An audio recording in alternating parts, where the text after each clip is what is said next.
ruts are hard, ladies and gentlemen. Like nubs, but worse. This is Brothers of the Serpent Podcast. I am Russ Allen. I am in my studio where I am hiding from Sam Squanch and Eldritch Horrors in the foothills of the Appalachian Mountains. Happy to be back. Yep. I'm Kyle Allen, and I'm in the still high atop the Edwards Plateau in the 10 by 10 by 10 tangent cube of science. I haven't done an intro in a long time, so nailed it. You nailed it. And we are also joined, classically so, Oh, yes. by our good buddy, the Watcher. The Watcher. Let's bring the Watcher in. Hey, buddy. Uh-oh. Classic Watcher. Hold on. There we There go. it is. Fixed. I'm coming to you slightly south of the Edwards Plateau, looking up to Kyle as I normally do. Great to be back. So excited every time we podcast. So let's get to it. Heck yeah. Oh, yeah, man. Thank you. Cheers. All right, get out of here.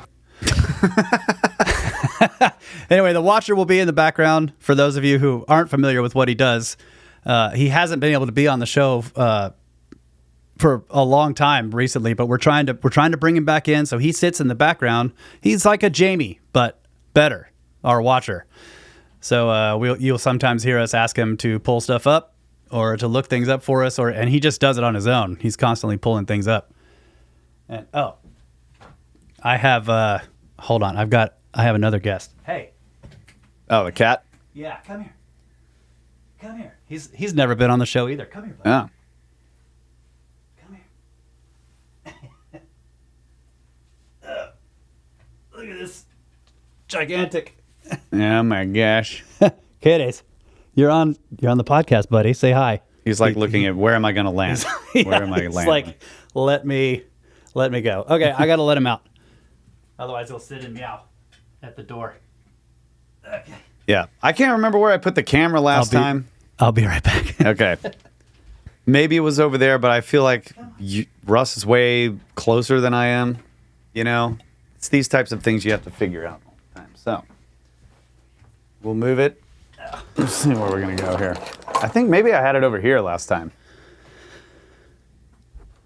Yeah, that looks more like where it was. Yeah. Yep. Okay. You got a lot of props, by the way, for the wine medal. Oh, yeah? I don't know if you've been checking the comments at all, but people were just like, congrats. I on the appreciate it, gold. folks. Yeah, that's crazy, dude. Like, Yeah.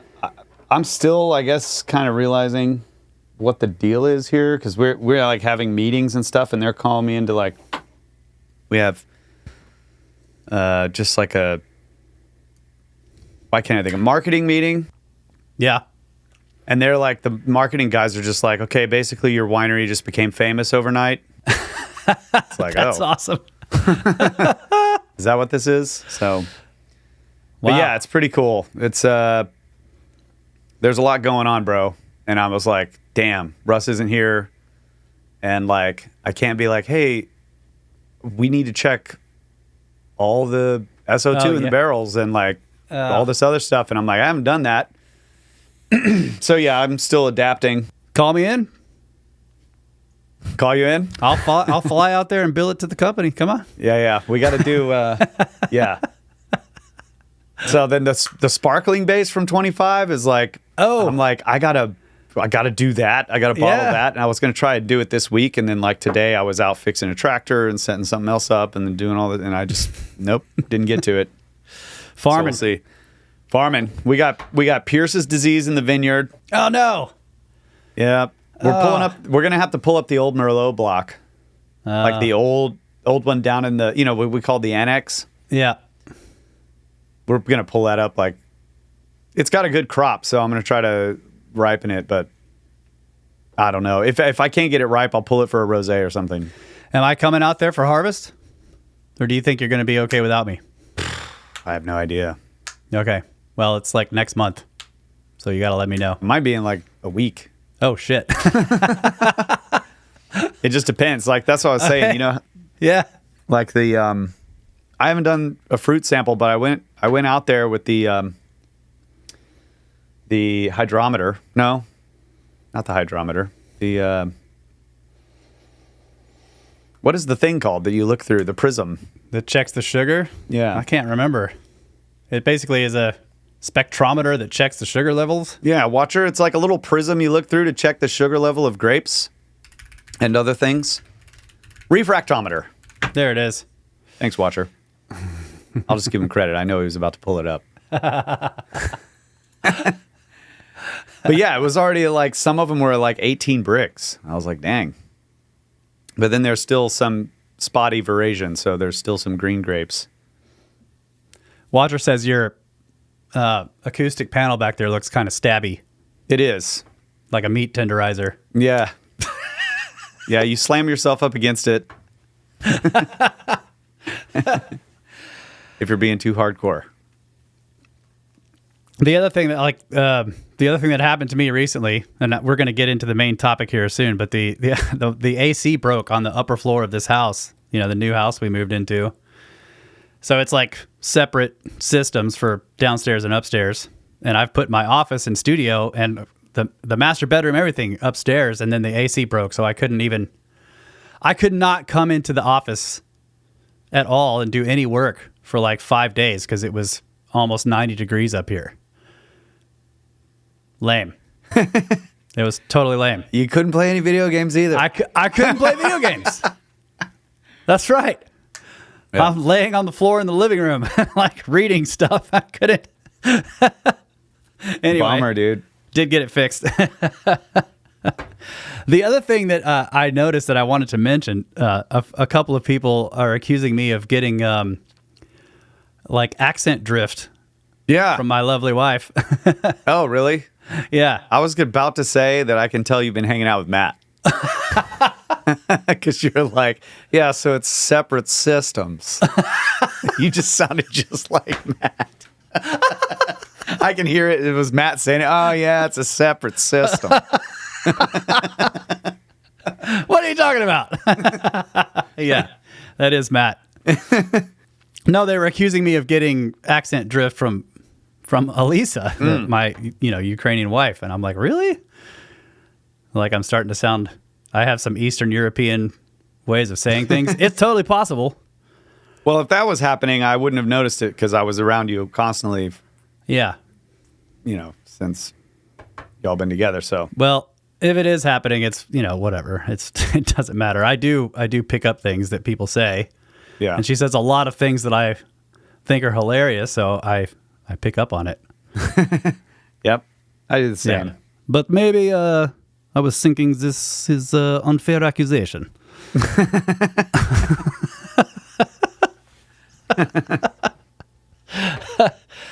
Okay, let's do space weather news. Wait, What? one more update. Oh, okay. I was going to do the music update. And Yeah, you yeah. distracted me with the wine update. Sorry. No, it's cool. So, as everyone expected, I'm sure, I'm not going to release this album till next year. You know what I mean? Yeah. It's July 7th, and I'm looking at the available weekends before we hit harvest, and I'm just like, not happening. I had a meeting with Nick and Daniel, and we went through everything, and I was kind of like, I'm ready to draw the line on some of this stuff, but it's not like the greatest. And they were just like, well, we should just fix it. We should redo it. Like one, for example, the drums, I just can't stand them. I'm like, it wasn't good. And I can't fix it. So I was just like, well, whatever. It's not that big of a deal. But they were like, let's just retrack it. So I'm like, okay, so I'll retrack those. Huh. So yeah, we just, I just kind of wanted to get a feeling from them, like what they were thinking. And they were both just like, yeah, we should just do it. And it's like, all right. So I had set some goals, which I think were good because it really made a lot of things happen much quicker than it otherwise would have. But I don't think I'm going to make the summer release. So Okay. because harvest starts, then it'll be winemaking, Yep. and then it's Egypt, Yep. and then it's the holidays, and then Egypt again in December. Yeah. And it's like, So that probably puts me into next year. Maybe. I mean, it's possible I could get it done before then, but. So anyways, that's where that's at. And I'm cool with it. I think. Meanwhile, anyone who's interested in listening to the drafts that he's got, they're on the Patreon. Yeah. So you can. Both Patreon. They're on the Dynasty Patreon and the Snake Bros. So Oh, okay, cool. Yeah. either one. So, well, then I'll put the Dynasty Patreon in there. I was going to say, go to the show notes. The link will be there. Yeah, put them both. I mean, Yeah. if people are already signed up for one, they just think Yeah. in there. Well, a lot of people ask, like almost every show, there's somebody asking, how do I get the music? So I'm just telling people, like, if you're interested in Kyle's music, which almost everything we use on the podcast is Kyle's music.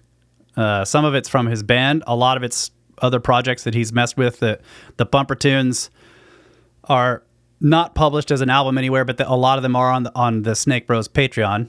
He's also published a couple of full albums, Procession, for example, which had some songs that were also on Cosmographia. You can find that at $50dynasty.com. You can listen to it for free there. It's also on Spotify and everything. Apple Music, Spotify, YouTube, whatever. Yeah. But now he's got a new project. He's working on this like cool rock bluesy stuff, and it's the drafts for the songs. Like they're basically, for those of us who aren't, like Super picky. audiophiles, Yeah. picky. They sound like completed tunes. They're available on the Snake Bros Patreon or on the Dynasty Patreon as well. Yeah. The reason is it's like they're complete. I mean, I've been listening to these songs for 3 years almost. Some of them, or more. But for me, it's like when I publish it, that's it. I never work on it again. I never add anything. Once it's public, so it's those last steps of like mixing and mastering. It's an expensive step, right? It's time consuming and it's expensive. And it's like, it's that moment where it's like, I've done all the editing. I've recorded everything I wanted. And then I mix it on like a board or something. Yeah. And then I send it to a professional mastering studio to get all the levels and EQ just right. Like industry standard. And after that, I never mess with the songs ever again. So that's play why them live, but other than that, you don't. Yeah, I never mess with the recordings ever again. So that's why it's like trying to get it right. Yeah, it's like, well, be a perfectionist. Right. It's kind of like it. drawing the line forever on it, Yeah, cutting the umbilical. Yep. Yep. So it's going to be cool. And I'm stoked. Hopefully it'll be sooner rather than later, but I just know how these things go. It's like I have weekends to work on it, and then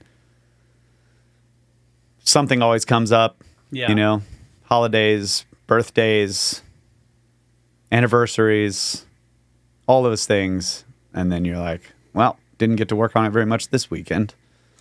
Right. So, but yeah, I'm also itching to get through it and be done with it because I want to switch gears and like work on video stuff with you and on this channel. So, right. I'm stoked to do that. Yeah, that's going to be good. I mean, Kyle already has like it's basically complete. You just need to do some work on it, or you want to start over and do it all over again?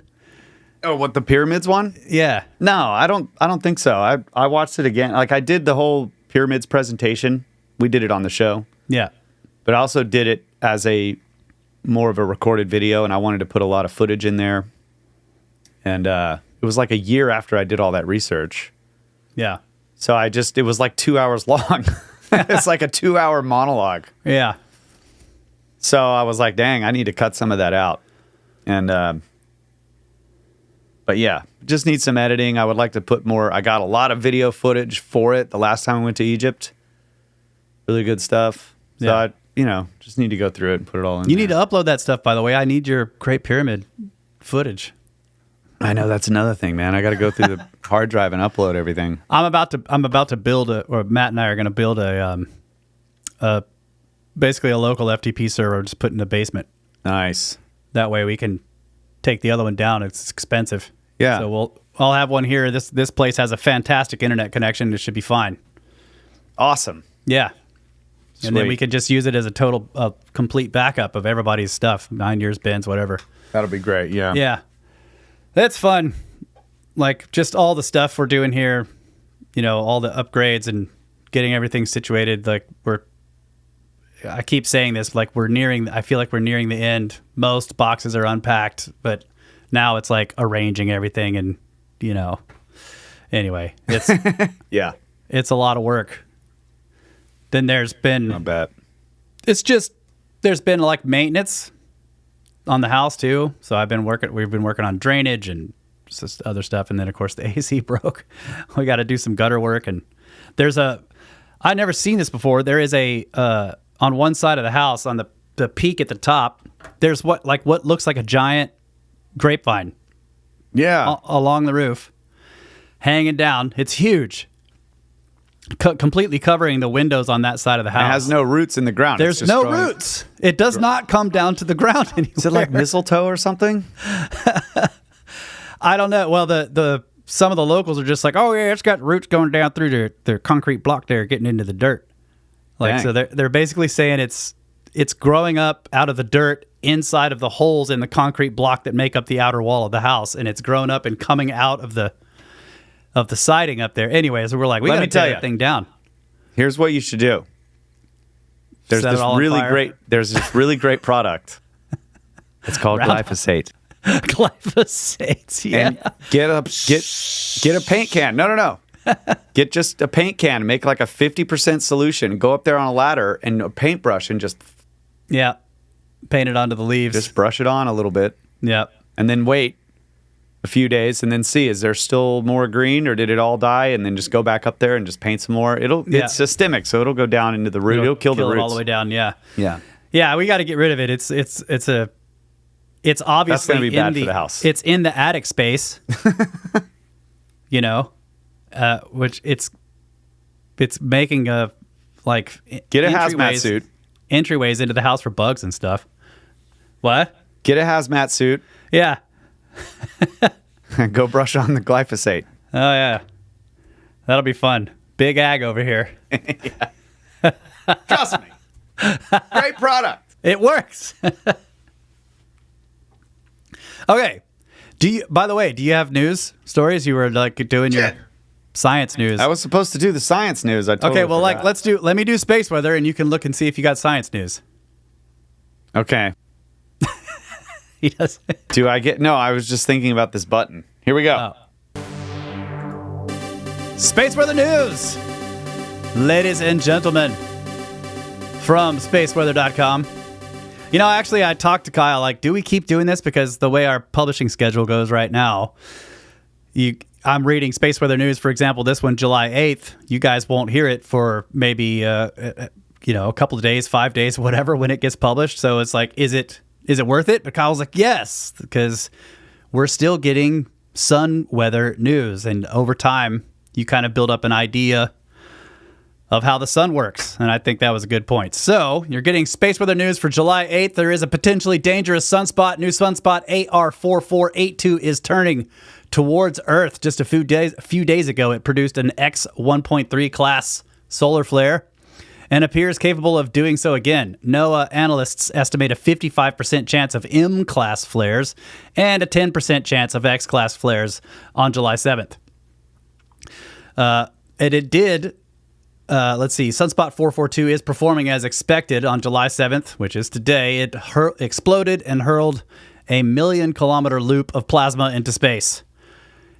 NOAA GOES 19 satellite, or NOAA GOES 19 satellite, recorded the M4 class event, and much of the plasma did fall back to the surface of the sun. The rest, which escaped, appears to be on a southern trajectory that will miss the planet. Maybe next time, because the sunspot is turning towards Earth. Current conditions, solar wind speed 401.45 kilometers per second. The density is a very low 1.65 protons per cubic centimeter. Current sunspot number is 85. The K index right now is very quiet. KP is at 0.67. and the 24-hour max was at 2.33, probably because of this new sunspot. That's okay. cool. That's the space weather news for the week. Yeah, sorry I don't have anything for you guys. I have not been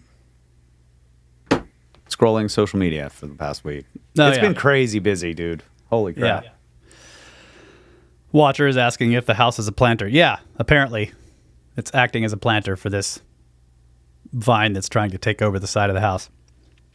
There are like grain silos out here, this tall, very tall towers, and this same vine is just completely covering the sides of them. So that's why I think people were telling me, like, it'll pull the building down. It'll cause rot. It lets bugs in, termites, and eventually it'll just cause too much damage. So we got to get it out of there. All right. Main topic, cart ruts. We had a massive response to our initial cart ruts episode, which was 350 something. Let's see, 353. And so we got a whole bunch of emails because we were asking people, tell us your ideas, because we have no idea. Like there just doesn't seem to be a good theory that kind of covers everything. But what's great is when people see these things, they immediately think, I know what that is. And so we got a lot of great ideas, and we were covering them last week, and Kyle got sleepy, so we had to end the show, which actually, there's no way by the time we got to the end of the show, there was no way we would have been able to get through the rest of the emails. It would have gone another 2 hours. So it was good to split it in half. So this is the second half. But now, of course, we have published another episode about cart ruts. So we have more emails about cart rut ideas. Oh, yes. That makes sense. Yeah. So, just briefly, I want to cover like a couple of broad questions. One is, I want people to understand that these ruts occur on hillsides, gently sloping hills, as well as bumpy ground. Okay, so, and then also they do go up slopes and down them. And sometimes when the slope is very steep, the ruts will cut through, but they're also still going up and down. They aren't remaining completely flat anywhere. Some of that may not be immediately apparent from looking at the pictures and videos that we're showing, but that is the case. And I'm just trying to give people this description because I was reading the comments from episode 353 and then also reading the comments on the one we recently published last week. And it's like, it just seems like some people aren't able to aren't understanding what we're seeing on the ground, which makes sense because it's like going there, it's much easier to see what's happening. So the ground is very bumpy in some places. The cart ruts go through them, and the path of the ruts is not as bumpy as the ground is. In other words, they'll cut deeper and shallower, but they do go up and down. Okay, they're also on hillsides, so which meaning the ruts aren't flat. Like they'll be tilted like this because they're going along a hillside's coming down this way, and the ruts are going along it like that. So they're at an angle to horizontal. So I think some of these facts of what the ruts are like kind of eliminates some of the ideas, and we discussed this on the previous show about boats. Actually, Nick, our buddy Nick, sent me, after listening to the show or watching it, he just direct messaged me a picture he was saying, what if it was boats on the surface of water, but they were dragging a dredge or some kind of, like a net maybe, because some of them there's two lines coming off the boat, and then it's pulling this way, you see, so there might be two places where something's like weighted things are dragging along the ground under the water. That way it can go up and down, and it doesn't matter that the boat is staying on the flat surface of the water. That's pretty cool. It is cool, but so the question I have now is like, when was the last time this place was covered in water? Enough water for that to be happening. And can you get volcanic tuff that is either soft underwater, hasn't hardened yet, or you're dragging something that's rough enough to make deep ruts in the volcanic tuff with one pass when the volcanic tuff is already hardened? I just don't know. But it doesn't seem like this material would be able to be dredged, like to be scarred like that with one pass of something when it was already hard. And I don't think it would be... You wouldn't get volcanic tuff if a bunch of volcanic ash and other stuff had sunk to the bottom of a certain amount of water. It would become something else, right? So I don't really know. It would become more sedimentary. Is that what you're saying? Yeah. It wouldn't harden into tuff because that's basically ash fallen subaerial. Yeah. Not subaqueous, right? It would be ash that has fallen in a place that is dry, and then it hardens over time. It can get rainfall, and that can cause it to harden, but it acts like a concrete. But I think if it fell into a body of water, it would mix with the water and mix with the sediments in the bottom of the water and become something else other than volcanic tuff. Unless it fell subaerially, and then the water came. And the water, before it fully cemented, the water eroded a bunch of it out and then filled the area up like a lake. Could be.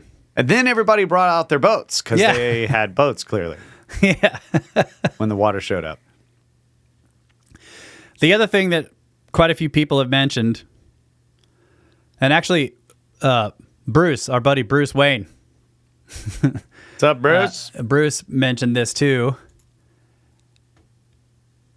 So I'll just go ahead and read his email. He says, watching the show, here's my assessment. For the Austin ruts in the riverbed, I could see a situation where the ruts were created during the late spring or a time when the water was disappearing and they hardened with sunshine and drought and time. So he's basically wondering if the ruts that we saw in Texas, which are somewhat different from the ones we were looking at in Turkey, if those could have been made, I guess, in soft material, and then the water eventually goes away, and then that stone hardens over time with sunshine and drought. He says, for those in the Oregon Trail, there were hundreds of iron wheel surfaces following the exact same path in places. The ruts might not be in stone as much as in dirt and sandstone or limestone. And I did look up some Oregon Trail ruts. There's quite a few pictures of these. We'll get into that in a little bit. Then he says the Turkey ruts you visited look like 4x4 trucks in mud, but they might have been military vehicles, especially with some of the side scraping. I would not be surprised if the tuff can soften with the right circumstances. So that last sentence is interesting. This is something that has been said about Malta as well. It was an explanation that was given that, like, well, with lots of rainfall, this limestone can kind of get softer, and then when people are going back and forth with carts, it will dig the ruts easier. And then the torrential rain stops, the limestone rehardens. So I don't know. I know that the limestone we lived around didn't really do that. But maybe some limestone can do that. I'm not sure. Well, let's think about these Austin ruts.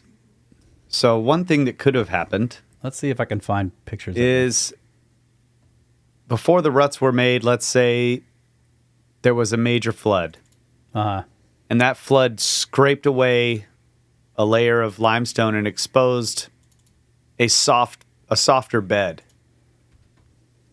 A bed of softer limestone material, because we see this all the time. You'll have hard layers and then soft layers and then hard layers and soft layers. So if it exposed a soft layer, Yeah. and then carts went through it, and it was like caliche, and they made ruts, and then the water is basically continuing at its normal seasonal level of just trickling along, that water brings with it all this calcium, and eventually the water deposits a hard layer of calcium over the top of this softer stone. Yeah. So it calcifies that stone. So then when we go and look at it today, it looks like hard rock because it's been calcified by the shallow, slowly moving water that's super saturating. It's evaporating in the sun and depositing calcium. So that could be what was going on, which could make the ruts very young. Yeah. But it appears to be hard stone now because the river has been going over it shallow long enough to calcify the surface. Yeah. And that is the argument, that the ruts are relatively young. Any ruts in the U.S., in the Americas, period, are young ruts made by wagons from pioneers. I'm just saying that's one explanation. Yeah. We do see this in the riverbeds here where you'll have some flood comes and deposits gravel. And then the river goes back to its normal, slow-moving, normal seasonal creek or river for decades. Yeah. And it turns all that gravel into like a single hard rock. It calcifies them all together. You can't pick up any of them. But you can tell that they're like cobbles and boulders and stuff, but you can't move them because they're all cemented together. Yeah, that's right. Man, I can't find my pictures of those ruts in Austin. I'll have to dig those out. What the hell did I do with those? Oh, the other thing the other thing I want to mention, it just in general on the commentary and other stuff we were getting on the cart ruts, is people were like, when I said we didn't have a tape measure, people were like, bro. I know. Yeah, we only went on an overseas trip for 7 weeks. Yeah. Yeah, we had bags full of equipment. Yep. And the main thing is, one of us did. I think Ben might have had a tape measure. The thing is that with these ruts, just so people understand, we were never actually sure we were ever going to get to see them. Right? And then, I was trying to find where exactly are they, because we have a group full of people and we can't just go wandering off in the valley, wandering around like, where are the ruts? Wait, you can't do that. So I was trying to figure out where exactly are they so I could give Ramazan, the guy we were working with there, so that I could give him some coordinates so he could talk to the drivers and figure out, can we get to this spot? Because I knew they were in a kind of they were not near a road or whatever. It's a remote place. And we had a bus full of people. So it was like the day that we were going out there, Ramazan is telling me, like, I think we might be able to get to them. He's like, I talked to somebody who says that he knows where they are. So we kind of found out the day that we were going out there that maybe we're going to get to see them. And then, we drove out. And so, yes, I wasn't properly prepared, but it would have been nice. I could have asked some local guy, like, can I borrow a tape measure or a yardstick or something? A meter? What do they have? Meter sticks? I don't know. So, I know. Yeah. Yeah, that's an okay excuse, I guess. A bunch of terrible excuses. But yeah, we should have had a tape measure. I totally agree. And other measuring tools. I just wanted to be indignant. I want to have them. And You what? I just wanted to be indignant about it. Like, yeah, bro. I didn't have space. Literally, my bag was at weight with all the things I actually needed. I had to pay on that trip multiple times for an overweight bag already. Yeah, but still, next time we go, which we are going to go again, I will have measuring tools. You mean you didn't bring your granite surface plate to Egypt? Right? But it was. No, I thought it was legit. It was legit. People were like, "Bro." Yeah, like, I know. Damn it, dude! It's like you stay up like almost all night before you leave the next day because you're like, "Did I remember everything that I can't get at Desert Mart. Right.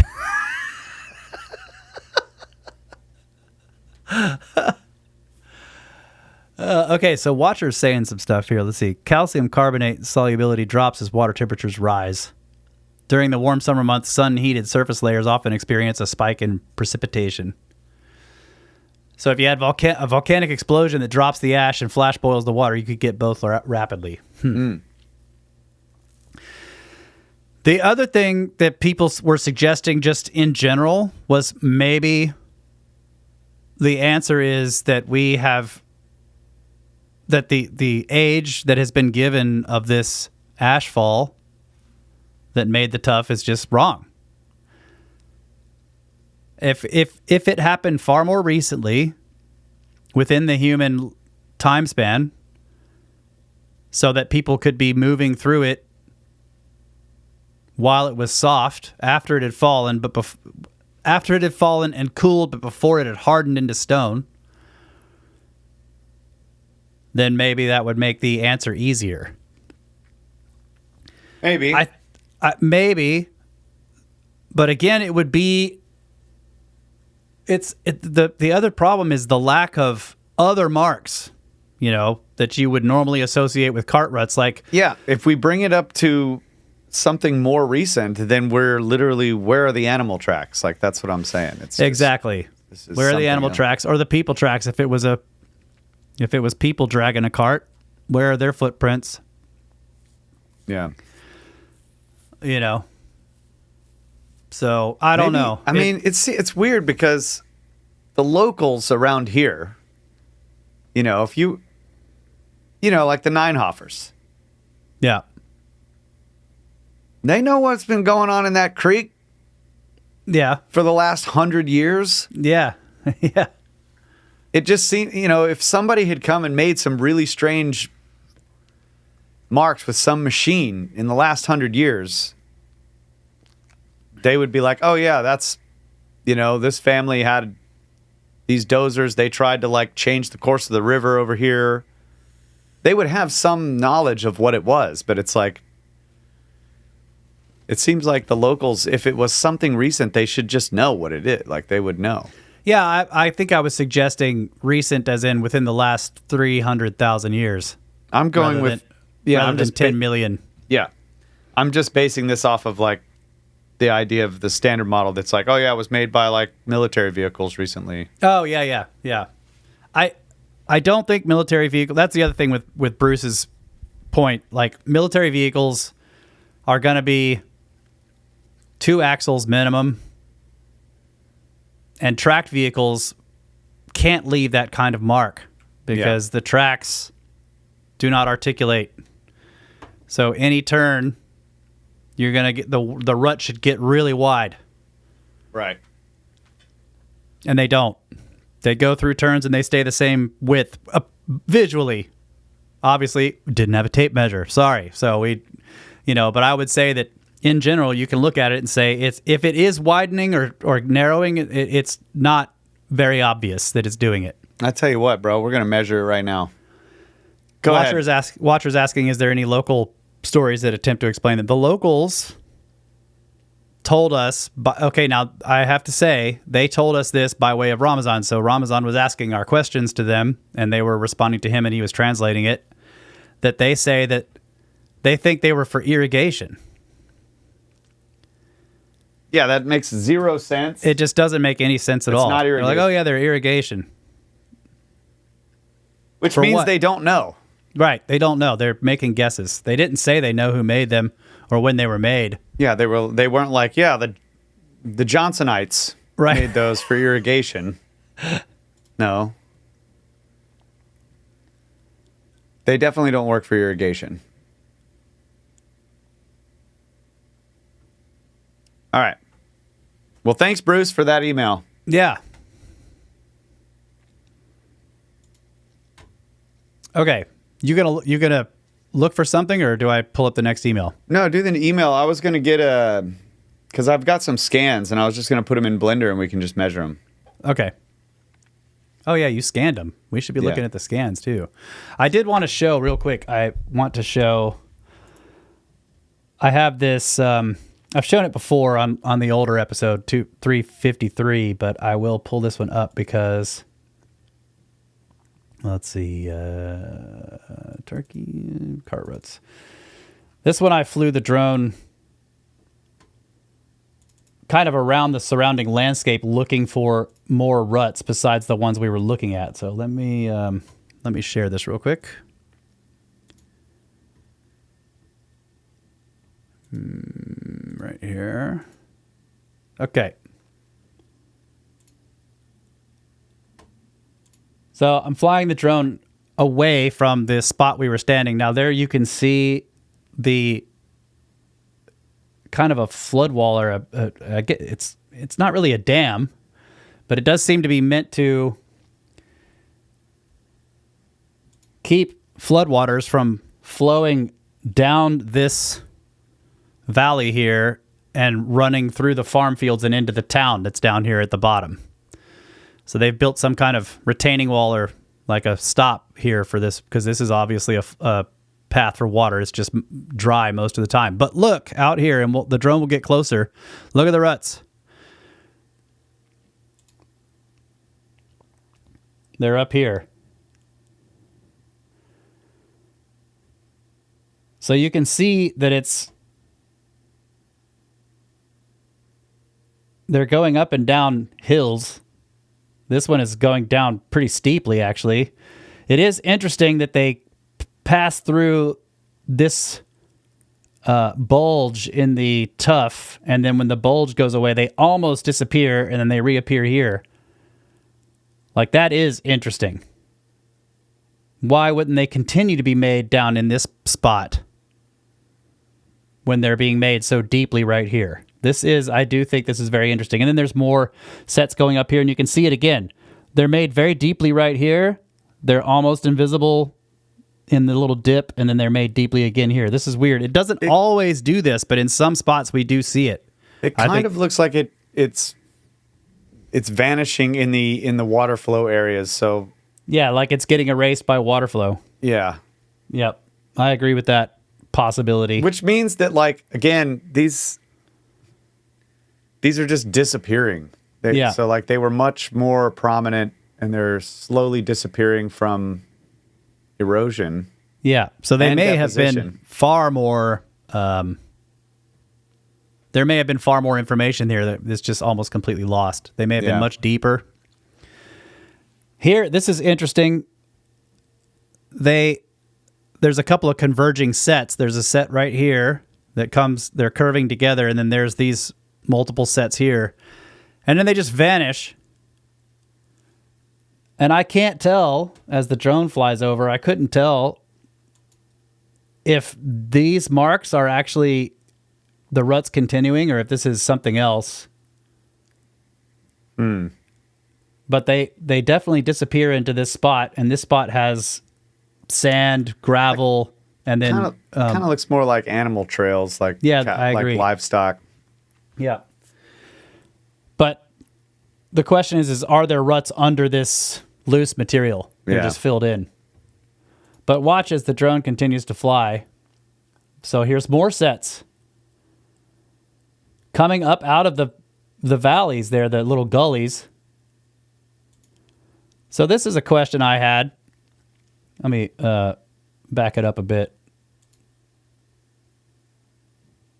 And this is just aside from like what is making it and how, but this set of ruts right here, if somebody's in a vehicle and they're down in this thing, why would you decide to go up here instead of kind of staying in the low spot and then going up somewhere easier? Like you're going to go up this very steep bump. This does imply that the landscape has been changing since the ruts were made, right? Or, like a lot of people have suggested, the ruts were being made in a completely different environment than what we're looking at now. Something where this stuff was covered in mud, or something like that.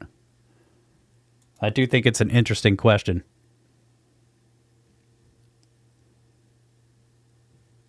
Right there. Like, why would they bump, come up out of this?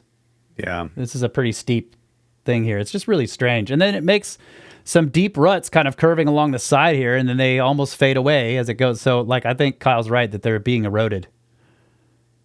There's more down in the gully right here.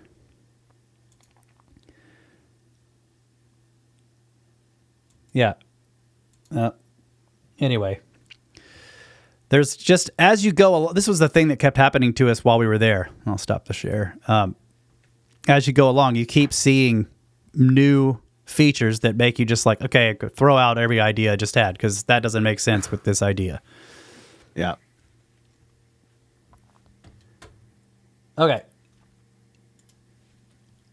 So let me pull up a new email here. So this is from Kyle. He says, listening to your video about the cart ruts, all I can think about is the Oregon Trail. Am I mistaken in thinking that it has been well verified that this was created by carts? It's interesting because it shares a lot of similarities with the ruts in your video, but also many striking differences. For example, your theory of having the animals also wear down a path is correct, but not in all instances. The cart ruts on the Oregon Trail show examples of being deeper when going through the highest points and shallower in the low points. The Oregon Trail is only one set of ruts. I could find no examples of ruts merging with each other. It also appears that perhaps they cut down a channel for the cart to pass through in extreme cases. Then the cart makes ruts in the bottom of the channel. So I am in no way suggesting the ruts in your video were made by carts. However, I think studying the Oregon Trail, which I assume to be verified to have been created by carts, would give interesting insight when studying these other ruts. So we haven't personally seen the Oregon Trail cart ruts. I know there's some in Wyoming. Maybe we'll get out there to see them at some point. And I looked up pictures, and he's right. There are some sections where it looks very similar. Like there's a set of ruts, not very long, that passes over I couldn't tell what kind of stone it was. I'm assuming some kind of sedimentary rock. Passes over it. The ruts look fairly sharp. They're pretty wide, not like the ones we saw in Austin. They're wide like these ones we're seeing in Turkey. And also in some cases, it looks like somebody cut like there's a big bulge of rock and somebody actually cut a path going through it, and then the carts were going through that path and apparently made ruts in the stone at the bottom of the pathway. But also, those ruts seem to be usually pretty wide and regular, which is interesting. So I think I would like to know, because he keeps saying, like, I assume these are verified. I'd like to know. Is it verified that that's what happened with these? Or did the people crossing the U.S. in covered wagons find ruts already existing and use them because they're in convenient places? Mm. I think, I just don't know. But I think that, unless there's actual written accounts of people like, yeah, we had to stop and we cut through the stone. So I think this is this is an interesting question. The watchers pulled up some stuff on Oregon Trail ruts, and I'm going to show a picture I pulled up of one. I picked this picture specifically because of what it looks like to me. There's a bunch of different ones, but let me see. I'll share right here. So look at this. Number one, this does look like somebody tried to cut, like they actually cut through the stone. There is a bit of a hint of maybe cart ruts right at something at the very edge here, but I'm not sure. But it's pretty rough. The whole thing is pretty rough, and this was supposedly an Oregon Trail path, and I don't see any deep ruts in this particular pass. Yeah, because, the animals were trampling down the middle part. Right. Well, I don't know. I'm just saying there are photos you can find that are called Oregon Trail cart ruts, and they look a lot like ruts we see in other places, but this one is also included in them, and it doesn't. So why would this one be so different? Anyway, it is interesting. Maybe water flows down it and it's been eroding it. I don't know.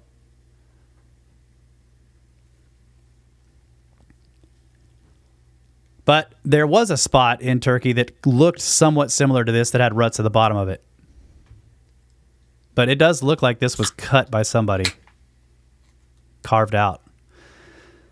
And also, I would say that the fact that these wagons had iron banded wheels, makes it more likely that they would cut through the stone. And in these specific places where somebody has carved a pathway, the wagon has to go in the same spot every time. So every wagon that passes through this area takes that exact trail, and they're in the exact same spot as every other wagon. Does make it make sense that ruts would be cut through stone by fully loaded wagons with iron banded wheels. However, in these open areas in Malta and out in Turkey, the idea that so many carts were moving around and they were making so many ruts, and there was no restriction like the sides of this pass to keep the carts in the same spot, it doesn't make sense. It seems like to be a totally different phenomenon. Okay, let's see. Watcher is posting, Oregon Trail ruts were made in 3 different types of soils: soft sandstone bedrock, loess, which is wind-blown silt, and arid sagebrush desert soils. The most dramatic 5-foot deep trenches, like those at the Oregon Trail Ruts State Historic Site near Guernsey, Wyoming, which is what this picture is from, Oregon Trail Ruts State Historic Park, were cut directly into solid rock. Heavy wagons with iron-rimmed wooden wheels ground against this soft rock day after day, wearing it down like sandpaper. That is the explanation. However, we have this nice pass somebody cut through for the wagons to go through, and they didn't make any ruts in this one. So it is kind of interesting.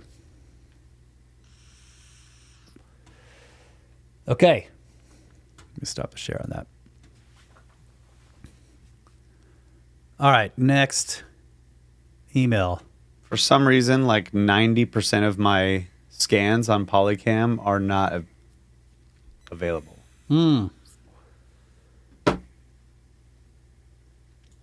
Well,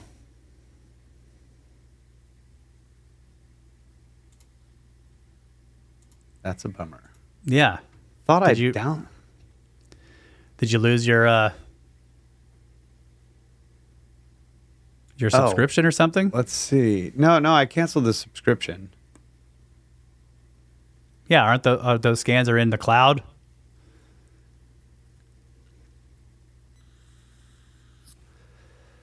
Let's see. Maybe I can export them. Anyways. Okay. I should probably not be doing this right now. But I was like, I'll just pull up this scan and we'll stick it in Blender and then we'll measure a bunch of places between the ruts, but they're not available. Okay. So another email this one's from Jordan. It says, I've watched the episode on the cart ruts and have an interesting theory.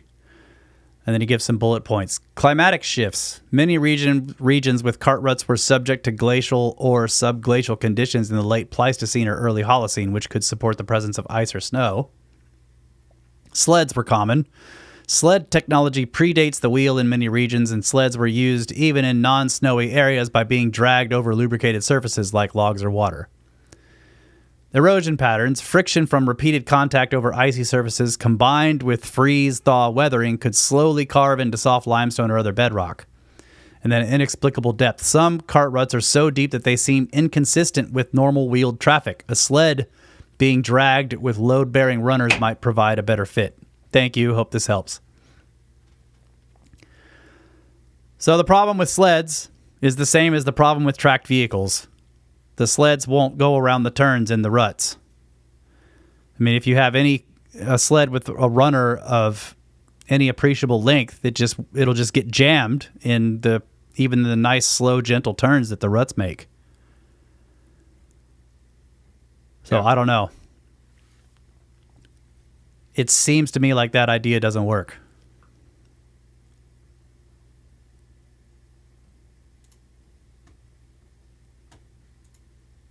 Kyle?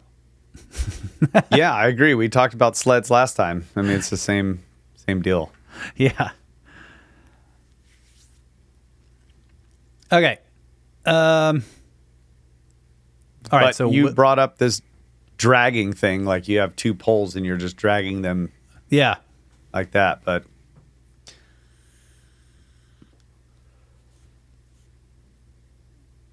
I don't know. That's not a vehicle. Yeah. What's doing the dragging? Yeah. Where are its marks? Yep. It just doesn't work. Yeah. I don't know. And they seem so regular. Yeah. Like some sticks dragging along just doesn't seem to be a good explanation, you know? Okay. This one is from Will.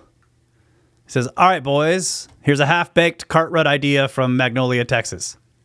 But first, thanks for the great explanations. I am a pod listener only.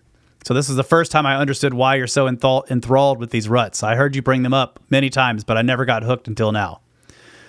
So what if the ruts were cut by who knows what for a type of conduit? A conduit that required a shallow cut into rock.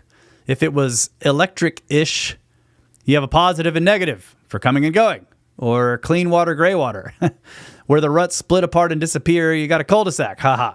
Separate dwellings need their own ruts. I know this doesn't account for much, but there you go.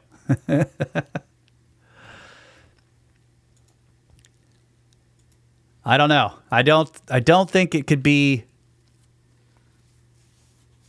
conduits for anything. Like they look too random. Now, I could be wrong. You know, maybe it appears random because we're only seeing a small piece of it and parts of it have been eroded. But also, there are quite a few areas where you can see where there was one set of ruts going along, and there is another set of ruts that sort of is inside that first set. So there's like actually two sets of ruts merged together, and they don't completely match with each other all the time either. Like one of the second set of ruts is a bit offset. So it's actually made a small bit of a like a ledge on the sides, on the right sides, for example, of the deeper ruts. So when you're first looking at it, you're like, okay, how does that make any sense if it was just like carts and wagons going along? Right. It doesn't make sense for carts and wagons either, but it also doesn't really make sense as conduits or irrigation. Why would that be the case? Yeah. The other thing is just like to imagine a conduit for some conductor. Like conductors are expensive. Yeah. And I don't mean the price of copper, but the price of copper as an indicator of how difficult it is to get a bunch of copper, for example. Yeah. It's not been like any trying to put together enough of a conductor that would fill these ruts or pass through these ruts is like, that's a lot. And they're so haphazard. Yeah. Like they some of them just cross right across the other ones. They weave in and out of each other. Yep. It doesn't seem well planned like you would if you were going to use an expensive material like a conductor for the transmission of electricity or something. Right. It's just weird. I think that they were made by some machine. Yep. I mean, even if they were conduits, what machine made them? Yeah. Okay, here's a photo that, let's see. Let me pull this over here. Okay. If you look at how these ruts cross each other,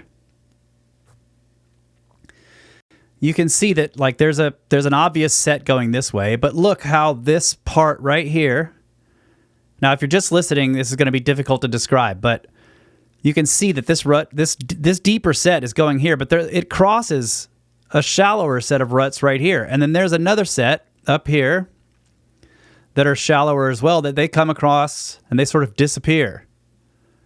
This one comes across here and it kind of vanishes as well. But there's this one coming through, or the deeper rut crosses. You can kind of follow it a little bit as it goes over here, and then it kind of vanishes.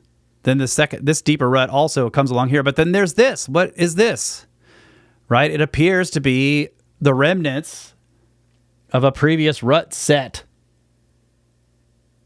that is now almost fully eroded away. And then here's there's another set of ruts, two ruts right here. And that is, it has ruts inside of its middle part.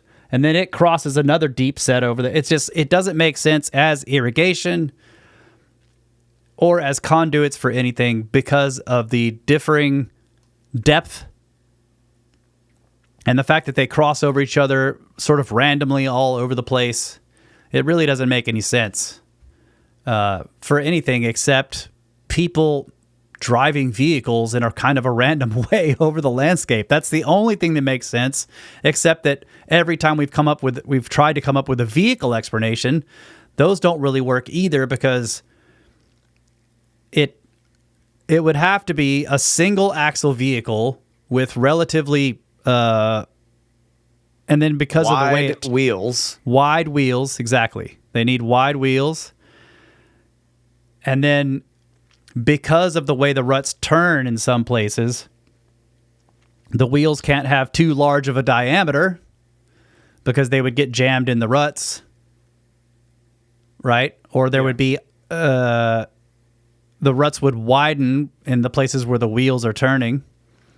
But if the wheels have too small of a diameter, then the axle's too low. And then it would be scraping. Okay, let's go back to the unicycle idea. Like this unicycle. You got a tracked unicycle. and the track is a tall vertical oval. You know what I'm saying? Yeah. It's like this long vertical oval. Oh, I see. Okay. And it's tracked, so the track is running. It's like you take the track from tank tread a mini and turn it. Your mini excavator, and you stand it on end. and you just have one set. There's not two. Then you put the two guys on it and they hold hands. And that's how they stay the same distance apart. Well, you could do that with let's say there's a single seat and it normally would ride with them flat, but then they're like, it's getting really muddy here. So the tracks just turn on end. And the seat stays down in the middle here. And you're like, and then when you get out of the all the volcanic ash muddy tough, then you lay the tracks back down.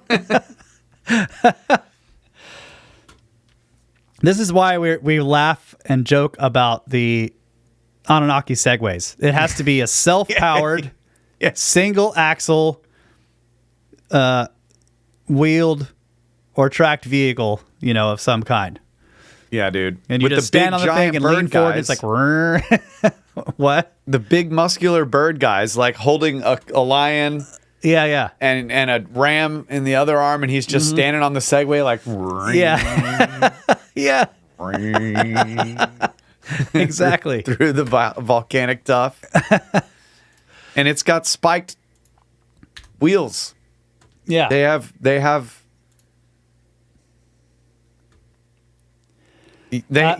chamois spikes on the wheels. Just... And then I'll show this other picture. I got a couple of other photos I meant to show last time that I want to show people, just to make sure that everyone understands that none of their answers are going to be correct ever. So there's this one. Two ruts. They do stand out from the other ones in the fact that they're much smaller and they're closer together. So this is a unique set, but they just stop. They just stop in the material. There's a dead end. So I was taking this picture because this is Yusuf. Yusuf and I were looking at him like, what the hell? You know, Okay. like the guy backed up and was like, no, I gotta. He stops. So the Or he he teleported up to the spaceship right there. So the Segway with the chamois spikes, it also has a vibration, kind of like a vibrating roller. Yeah. You know, when they really want to just dig through the rock, they're driving along and they're like, oh, it's too hilly. Yeah. And they turn on the vibration and it's like, and it just cuts. It like nice and smooth. Yeah, it keeps it. So you're not on your Segway But it's like you turned on that function of the machine while you were rolling it over there, and then it just sank into the rock. Oh, that could be. Yeah. What if they didn't turn on the chamois vibrating part until they got right there? And he's like, man, this is bumpy. Just it starts cruising through it like it's soft. Yeah. Okay. All right. Well, one other photo that I've got, just to make sure everybody knows that no explanation will ever make sense, is this one. The unicycle. One rut. Now, again, I will say that aside from it just being one rut, this one is unique in the fact that from the large majority of ruts there, it's unique in the fact that it's very narrow. Most of the ruts we saw had a pretty wide, flat base. This one is much more like the ruts we saw in Austin in terms of width of the rut. Like what you would expect from but like for example, a covered wagon from the 1800s. It's a couple of inches wide. But there's just one of them. So what the hell is that? So the vehicle explanation doesn't really make sense there either. And this rut was pretty long. Kind of went along for a while. It disappears on both ends, like most of them do, but just strange. And it's kind of going up over a little hill right there, too. It climbs up a hill and then goes along on the flat area, then it disappears into that brush back there. So, okay, now that everyone watching and listening knows that nobody's going to have the right idea.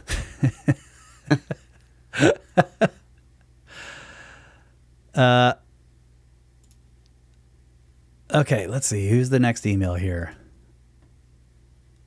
This is from Alex.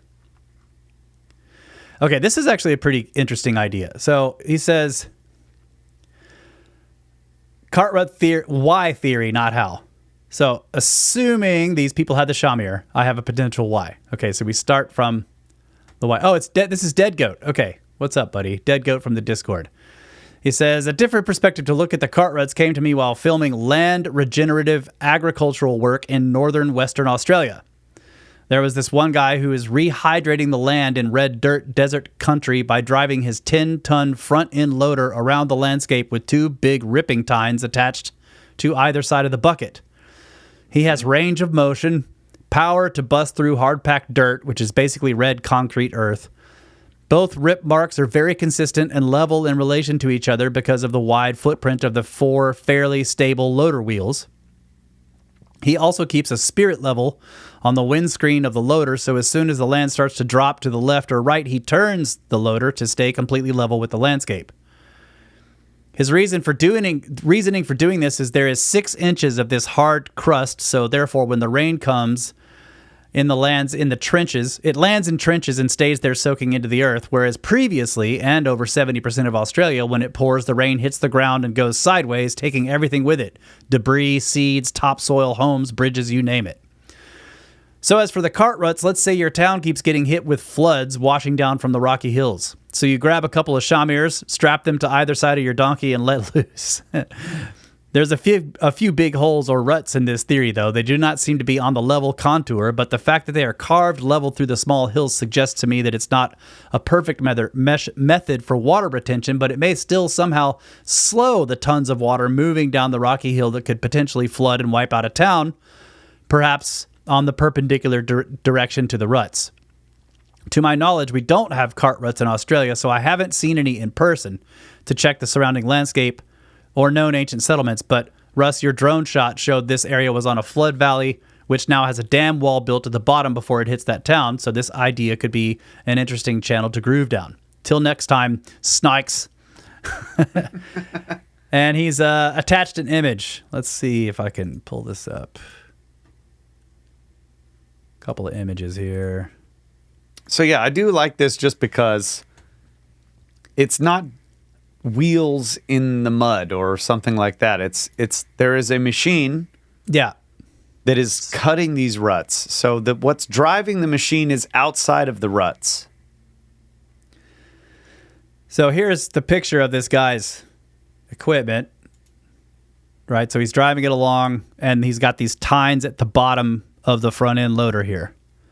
Big rippers tearing through the dirt. And you can see he's been making ruts through this material.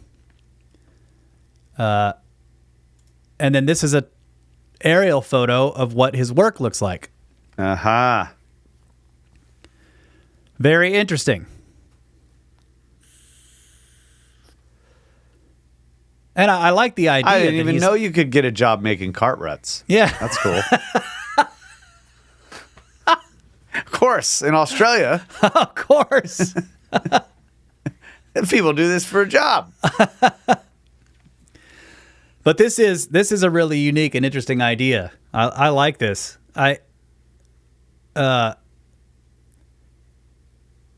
So let's say that this area that we were looking at in Turkey, I'll stop the share here, but this is really cool. So this area we were looking at in Turkey, let's say it was causing flood problems sometime in the past for that area down in where the town is, and they decided let's make a bunch of pathways for water to be caught and sort of redirected, rather than have it all flow to the bottom of the valley there and rush towards the town. Yeah. And let's go back to the idea that there was actually dirt that they were trying to preserve on top of it. Yeah. And they're dropping the rippers down in. So the tracks on the machine are not making ruts in stone. Yeah. The rippers go down, 18 inches or a couple of feet, and they're dragging along. And sometimes the volcanic tuff has a rise in it, and the rippers just cut right through it. Just cuts through it, yeah. And then sometimes the land is somewhat following the same contour as the tuff below, but then there's like these bumps and valleys in the tuff that aren't exhibited in the top of the landscape exactly. So that means the ruts are sort of leveled out in the tuff because they're more following the level of the dirt on top. Yeah. I think somebody had brought this up before in the last emails in the last show, that it could have been covered in sediment, and this was something happening sediment under the or dirt. mud. Yeah. Yeah. The idea is that there was mud on the surface that was channelizing, that was causing vehicles to drive in the same places. But in some cases, they were driving in those ruts in the mud long enough for them to start digging ruts in the tuff below. Yeah. They just never saw it. We just ripped this whole the terrace for the next vineyard going in. Okay. And I bet you if you stripped all that dirt away, because I know there's some plate rock under that dirt in some places, and I was talking to Daniel about it, and he was like, yeah, where I could feel the rippers hit that plate, he just lifted it up. He lifted them up just a little bit, so he wasn't just scraping on the plate the whole time, but he's still ripping all the dirt. Yeah. But then occasionally they hit the plate rock. Yeah. So if you stripped all that dirt away, you might see something similar. Yeah. Just these sets of three. The dozer has a set of 3 rippers. Yeah. And they're equidistant. And you would just see these like scrape marks occasionally in these random places in the rock where he had hit it. Yeah. These seem pretty clean for that kind of explanation, but it is interesting. It is tough though. It's like it's soft rock, but I don't think it would break so smooth. Do you? Like if you're trying to rip it, I don't know. We'd have to do experiments. They might have used rock saws. Yeah. There's also Wow. places where it passes through, like, for example, I'll pull this one up. Let me show this picture. Again, so the rock saw is like, it's got a radius, but they make them that are like chain driven. They're chain type. So the radius at the bottom, because it's a long thing and it's tilted down. So there's a radius at the bottom, but it's pretty small Yeah. compared to the wheel type that obviously when you made a turn, it would widen the Oh, yeah. The Yeah. rut. Then there's the problem that the middle is removed. Yeah. The middle's removed. This is the point. Look how deeply these are cut. And then also look at the pre-existing fractures in the stone itself that cross the ruts, like this one here. If you were dragging something that was cutting this stone, it would break. This would like tear up a bunch. I don't think that you could I don't know. smoothly cut through this. You can make the case, but it's so soft that it may not just break into like boulders and plates of rock. It's like Yeah. and it's not sedimentary. Right. It's not sedimentary. So it doesn't break it won't flake up in layers like it does in our limestone. Yeah. But anyway, it doesn't make sense. I think we even went through this last time because now we got to go back to the fact that the middles of them are gone. Yeah. It's just like, nope. I think we did this last time. Then you also With this have to topic, I explain. just go around in circles. I know it's fine. It's fine. We're trying. Basically, what we're trying to do is get through people's emails that are and like you have to make this Yeah. explanation. Next. I'll also show this picture. So in this one, you have scraping on the side of the channel of the ruts and the bottom. The material in the middle of the ruts, so where the axle would be or under the vehicle, if it is a vehicle, is much lower than the surrounding bedrock. But the ruts themselves are cut deep enough into the bedrock that something began scraping on the sides of the stone wall to the right. And look at how smooth the sides of the rut is. I mean, Yeah. It is so flat and smooth And and tapered. I wonder what this is. Maybe this is a coincidence, but this looks like like a hint of another rut on Yeah, it top does. of which is weird. You know? But there were several places like this around there where the ruts are cut so deeply and smooth. See, look, bro. There's that one spot right there. If you zoom into the top middle, that broke like a piece of rock broke out of there, but nowhere else. Oh, right here? Yeah. Yeah. So it's Right. like it does happen, but it's not happening Yeah. much. So when I would look at this, what I imagine is the rut is being cut down, and eventually it gets deep enough to where the middle starts being cut down. Yep. And right about it, a little bit after that, then the axle of this thing or whatever is sticking out of the side starts cutting Yep. into the side. What's really strange, though, is if you zoom in again at the top middle, that there's an overhang on the top of where the axle part is cutting. Yeah, right. So, like, they got deep enough without cutting and then suddenly started cutting. Right. Or they started moving different vehicles through here that were wider.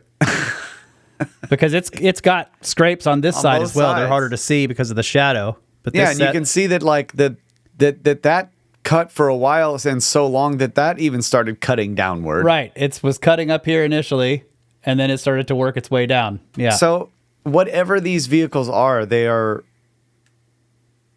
they are doing this cutting like extremely rapidly. Yeah.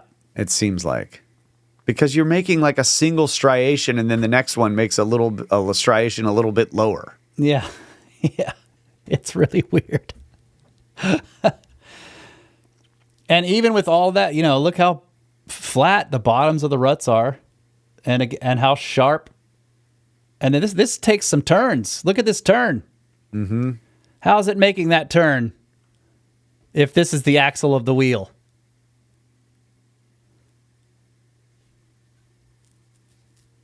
Doesn't make sense. That's okay. Crazy. Nobody's idea is right. What? Nubs, but worse.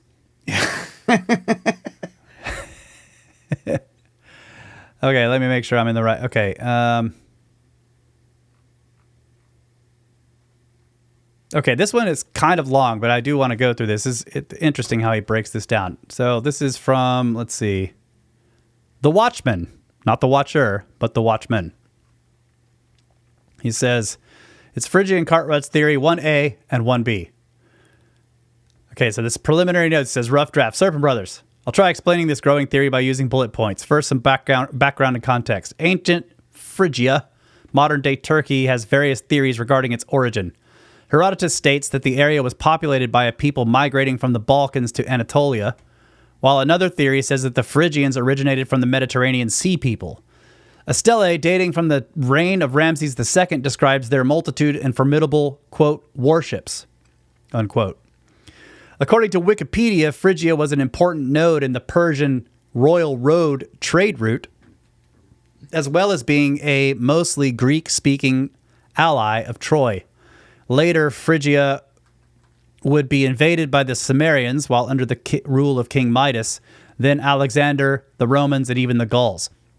My reason for reviewing the history is to highlight the activities of trade and various wars in close proximity to seafaring Greece. So we already have some clues about the mystery. Ruts and parallel matching pairs, sometimes with a groove in the middle. Rut pairs have sharp cuts on their outside edges with curved inside edges. Flat rut bottoms with constant elevation in the Z-plane relative to terrain undulations. And terrain with higher elevation is often rutted, while terrain with lower elevation isn't. Okay, so that's mostly correct. The flat rut bottoms is with constant elevation in the Z-plane relative to terrain undulations. This is somewhat true, but not totally. The ruts do go up and down, just not nearly as rapidly. They reduce the dynamic range, like that's by right. some ratio. Right. It's not flat. It's not perfect, but it's right. like... Okay, like so now he lists some... If it was a 1 to 2 or something like that, then if the hill rose up 2 feet, then the rut only rises 1 foot. Right. Then he says, and then also terrain with higher elevation is often rutted, while terrain with lower elevation isn't. This is also true in some cases. We were showing some in the drone footage just a minute ago. But in a lot of places, the ruts go up and down and they continue through the lower spots as well. And I think Kyle's explanation that maybe what we're seeing is erosion, erasing the ruts in those lower areas rather than the ruts not being made in them at all. Okay, so now he lists some assumptions. Bottom of any pair of ruts is flat with a constant level in the Z-plane. Different sets of ruts can be cut to different depths but are perfectly flat along the rut bottoms. Ruts are all below a certain elevation in the valley. Ruts do not exist on hilltops, and the volcanic tuff was already hard when the tracks were formed. If any of the above is not true, then this theory is not a viable explanation. Okay.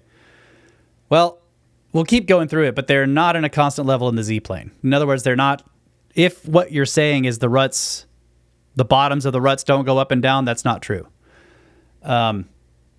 I would say that ruts do not exist on hilltops is conditional. They are in areas with higher elevation than other rut areas.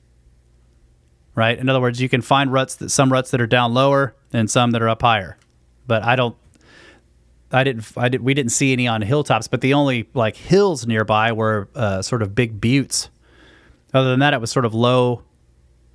There weren't really big hills. They were just, like, the landscape went up and down, and there were like gullies and valleys cut into the tuff, but the ruts kind of went all through that stuff.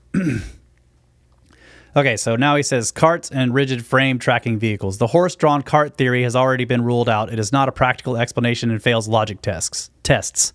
Kyle's proposal of tracked vehicles explains the constant plane of cut bottoms, but I'll come back to this.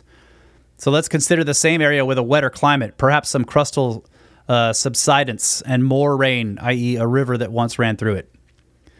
So, boats and ships. Imagine a navigable waterway, e.g. a wide, slow-moving river that does not transport pebbles. The water surface is now a constant Z-plane with boats passing upstream and downstream or both. There may be sailing vessels or oared boats. Firstly, let's consider merchant vessels with dual rudders that extend lower than the vessel's keel. The vessel's load exerts sufficient downward force for hardwood or bronze-reinforced rudders to excavate tracks in the brittle tuff. During periods of really low water level, or if a vessel should be especially heavily laden, the keel may also drag along the bottom, which explains the occasional center rut. Scrape marks at different heights can be explained by seasonal variations in the water level, perhaps similar boats laden with different cargo loads. So why sail across the tuffs? Images and video footage implies there are areas with lower elevation than the tuffs, e.g. where the modern dirt track runs past the tuff area. Why not sail or row in this deeper part of the channel rather than risk floundering on the rocks? Best explanation, a sandbank obstructed the lower elevation, deeper areas that are exposed today. This constriction in the channel would result in a faster current and give vessels more momentum to scrape their way across the tuffs. Bronze-reinforced rudder keels make sharp cuts. Even if a boat were to drift at an angle to the flow of the current, the larger hull area exposed to the current would aid downstream movement while dragging the dual rudders along an existing rut or ruts. Okay. Theory 1B, intentional beaching.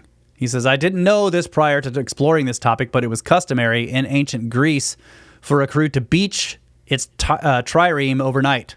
The reason being that caulking technology of the time could not keep a ship's hull watertight, at least not the lightweight hull of a trireme with its crew of 200. So, every night, the crew would drag their trireme onto the beach or onto dry ground. This practice does not explain the mystery tracks we are discussing because a trireme very specifically has a single keel, not double, for speed, no rudder, and 2 steering oars, one to port and one to starboard. There's no evidence of any Greek or Roman ships ever having double keels of the type that would draw the 2 parallel tracks we observe. But there is one remaining plausible explanation implied by the deliberate beaching. Remove the previously imagined sandbank that caused a constriction in the waterway, and the tuff near the bank represents a convenient platform for beaching merchant vessels in order to drain their hulls. Instead of scraping the keel along the tuff bottom, boats may have been maneuvered onto a wheeled cart with steerable wheels and then hauled into the shallower water above the tuff. So we're back to carts.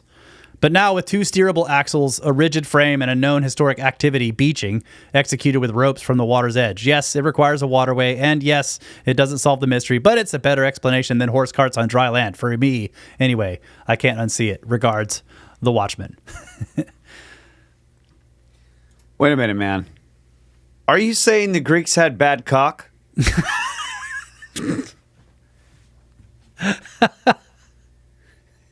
Where's my... I need a soundboard now. I'm going to have to make my own soundboard. How can you say that? It is. Didn't they make ideas. aqueducts? Like, dude, these guys... Come on. Yeah, well... That is an interesting problem. Like, they weren't able to totally seal their boats, apparently. Yeah. But when the Romans made the aqueducts, it was, presumably they didn't leak too badly. Yeah. Because there are miles and miles of them. If you leak too much, you're just going to lose all your water.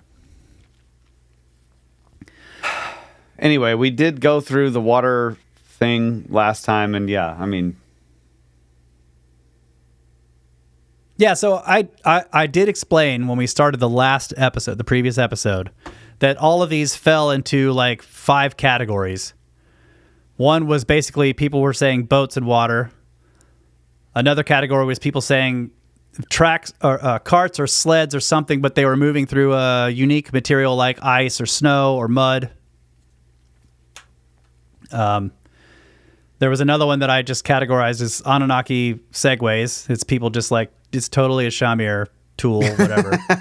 And then other people who were saying, and then there were other people who were saying it wasn't like I categorized it as irrigation / conduits, right? Yeah. People think like, well, they were cutting them specifically to move water or electricity or something like that. Yeah.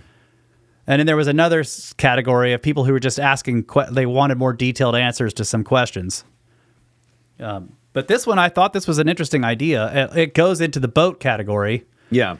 And the main problem with it that we I think it's cool how he's solving a lot of the issues. He's like, well, the reason why it's, the middle part between the ruts is lower is because of this effect and that. Yeah, but and there was a huge sandbar, so they couldn't access the deeper part. And all of that is really good. However, the I like problem is, and like he said, if the assumptions he listed, if any of those aren't true, then it doesn't work. And one of them is that the ruts are all basically in the same Z plane, and they're not. They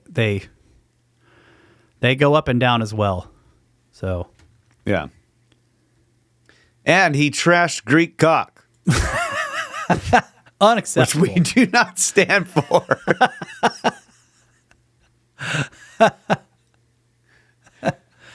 Still, very good theories, though. Destroyed like everyone else's, however. Okay. Cart paths or dog sleds. This is from Steven. It says, about cart ruts. If the landscape is covered in mixed levels of snow and ice, the gaps in the paths is where the dog sleds are passing over ice or snow. Dog-pulled sleds would slide over the soft frozen rock areas, etching into the brittle, soft, icy rock. Multiple daily hunting trips by multiple sleds over maybe hundreds of years. Hunting sleds would probably make the same run or trail like they do today. The sled skis probably had flexibility for steering ability.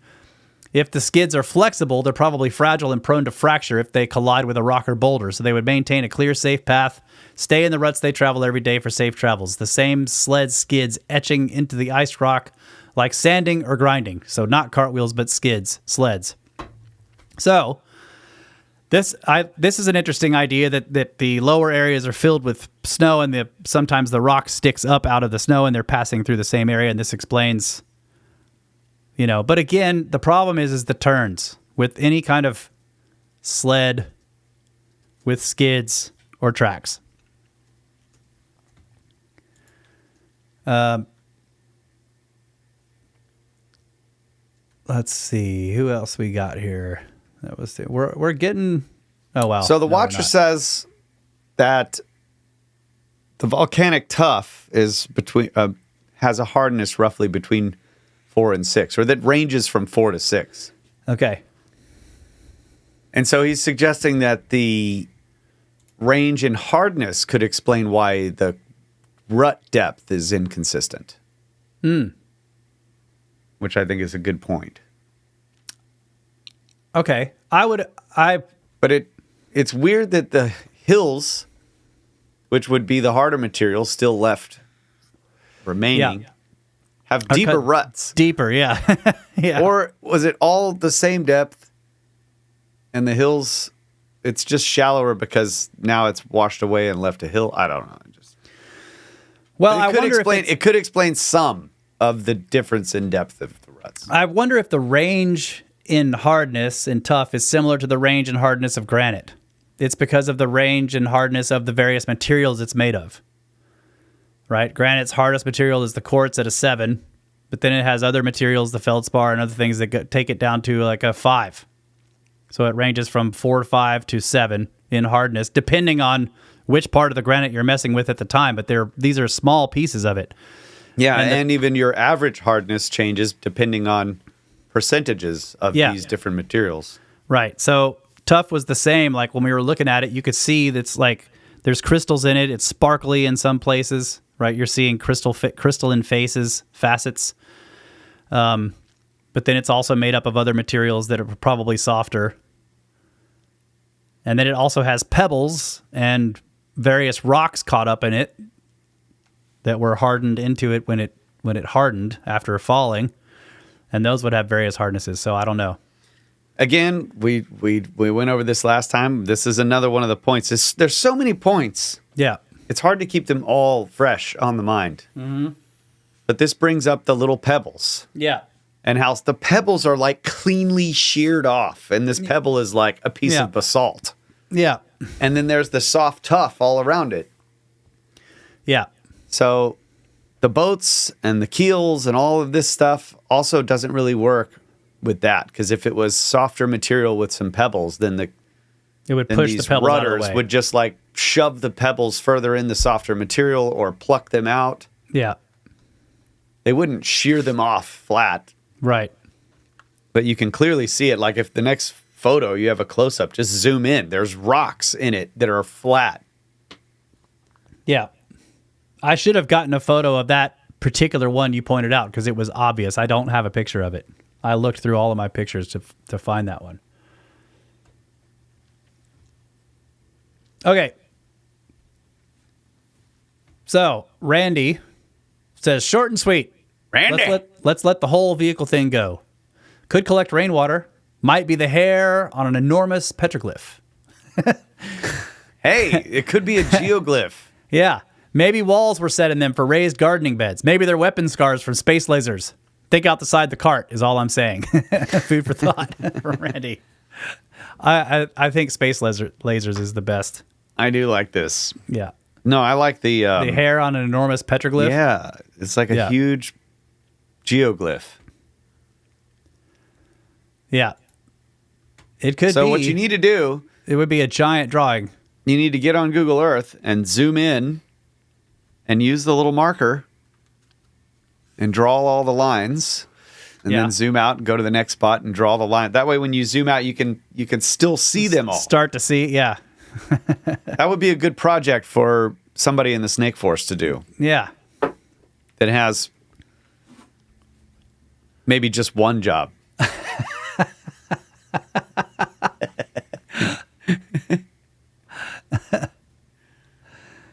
Watcher says it's a geoglyph of Gilgamesh giving a thumbs up. It's all his hair, and he's like... Maybe one of you youngsters out there in the Discord chat. You got nothing to do, just some video games to play and some snaky stuff to look into? Draw all the lines on Google Earth and share the file. All right, this is from Jay. Says, hey there, love your show. I have a weird theory on the cart ruts. I looked at the overhead drone footage and it looks very similar to ski resorts, like ski marks.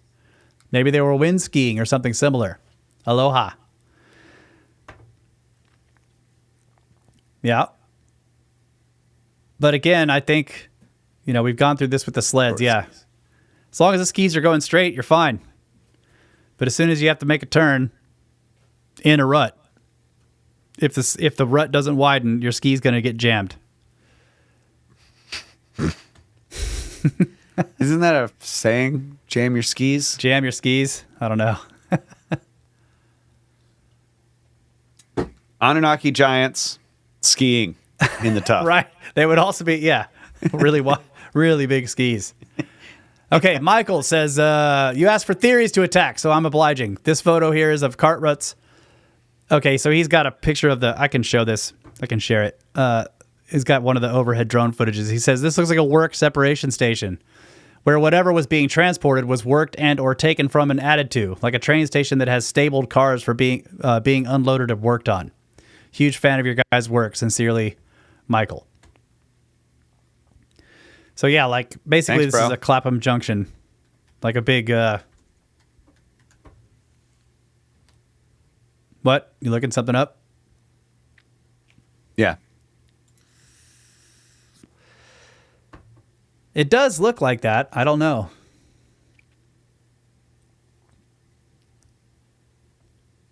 Where was I here? Okay, let's look at some ruts. Like, let's look at some actual ruts here. Okay. You want to? Yeah. You should do this.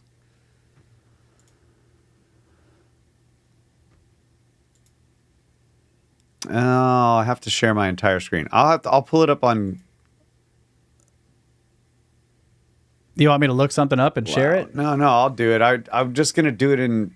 I had it pulled up on Safari, but I'll do it in Oh, okay. In Chrome. Chrome.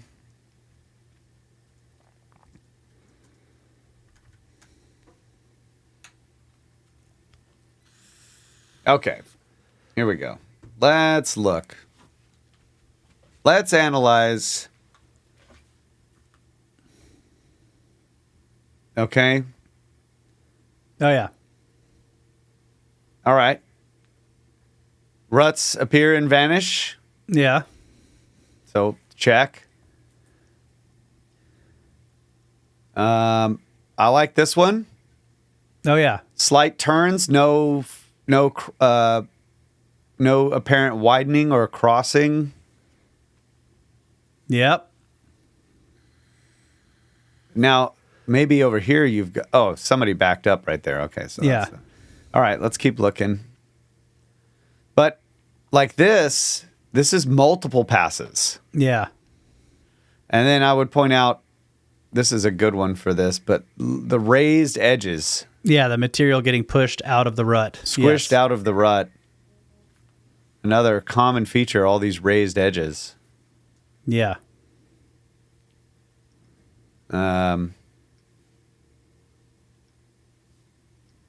But again, you have the ground doing one thing, and the rut is doing it, but almost like a little bit more dynamically than the surface of the ground. Mm-hmm. So there's a dip, and then a rise, and then the rut goes real deep right there before Yeah. it comes up, which is what you would expect. But yeah, Yep. Again, you got the ridges there. And that I did point out, I have that footage of one that has like a sharp lip that is raised a tiny bit. So it's like if it was this and that all that excess above it has eroded away and all that's left is this little bit of lip left. motorcycles. Motorcycle, yep. But see how the tracks separate when he's going around the turn there? Yep, there's one there and one there. Because it's two wheels. Yeah. They don't stay in line with each other. Tracks. You know, tracks do look like they stay quite the same width on these gradual curves. Yeah. They're pretty close. Let's go back to these other... that's tractor.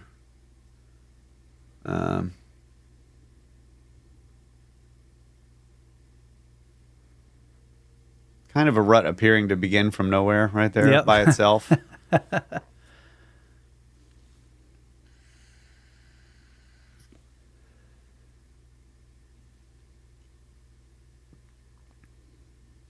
Yeah, there's a bunch of good pictures there. Wow. So with a tractor, That's for tractor, example, you yeah. have... Okay, so here's one possibility. The axle that's steering has small, narrow wheels, like a tractor. Uh-huh. The wheel in the back that's actually got almost all the weight on it and making the ruts is the thing cutting the ruts. So that Okay. the front wheels are in line with the rear wheels, but the rear wheels are Making a wide. larger the front rut. wheels are narrow, just like a tractor. Yeah. So you don't really see the front wheels too much in tractor ruts because the front wheels get run over by the track of the front wheel gets run over by the rear wheel, which Yeah. has more weight and is wider. Yeah. Okay. That makes sense. So that's a possibility. Okay, so a four-wheeled vehicle with steering wheels that are much smaller than the drive wheels. And the Yeah. drive wheels are what leave the big ruts, and they erase the ruts from the front wheels. So you could get some curvature you could get a pretty decent amount of curvature maybe without noticing. You'd have to go carefully measure. Mm-hmm. Did it widen a little bit? Yeah. And I'm sure that you could just probably get AI to do some math. Like how much would it widen? Yeah. Maybe the watcher can do this. Like how much would a 4-inch wide wheel track widen, if the diameter of the wheel was 2 feet, like a tractor tire, small tractor tire, and if it turned at what? If you had the angle of the turn, say, 5 degrees off the direction of the axle, 5 degrees off perpendicular to the axle. Yeah, how much would you notice how much width track would widen be added? Yeah, maybe it would be almost negligible. almost nothing.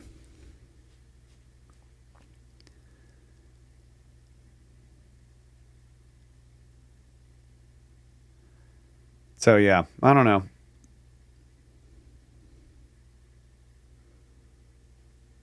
Interesting. But also this, when you look at this stuff in mud, it just looks so messy. Mm-hmm. And you look at it in the stone, and they're very clean. Yeah. Like there's not a whole lot of width change like this that you see. I don't know. So, because what's happening here is you got one tire going in, making a clean rut. Then the next tire comes along, and it's slightly off, and it compresses the soft material into the rut of the other. You don't really see a whole lot of that. You don't see any of that. Yeah. There's not ruts that are like half filled or anything. No, that's true. So There are only shallower ruts that have been cut through by deeper ones. Yeah. So it still seems to me that the material wasn't soft. You've got the presence of the rocks that are cut. Yeah. But maybe we're making too much out of this turn radius thing. Could be.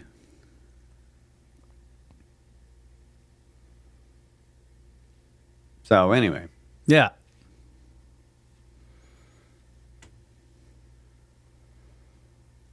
I will show this other video again All right. real quick. Make sure it's the right one. And we got to get to the rest of the emails. I know. Where? Yeah, I'll share this real quick here. Shared it last time, but I'll share it one more time. And skip ahead a bit.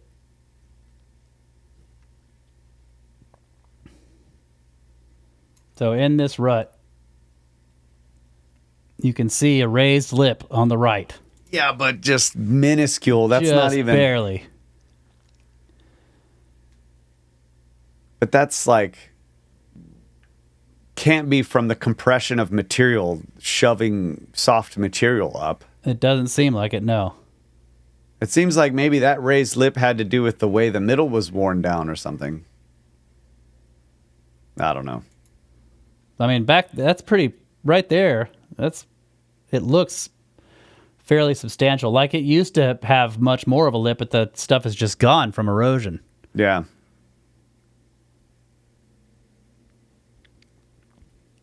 Okay. Emails. We're never gonna finish this project. Okay. Let's see. Okay, so this is from Jay. Says, I was watching Pyramids and Cart Ruts Mysteries Not Solved, and the ruts you were looking at during the drone footage portion reminded me of something. Have you ever seen a ferry waiting zone for cars? It looks like something somewhat less rigid and organized. So picture an organized or guided wagon train with hundreds or thousands of wagons going along a single route across the plains.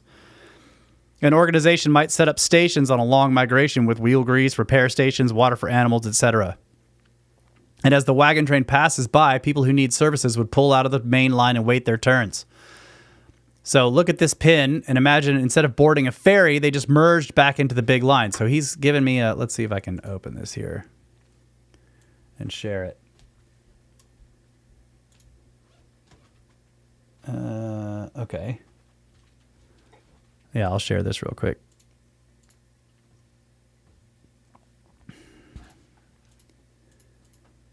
Okay.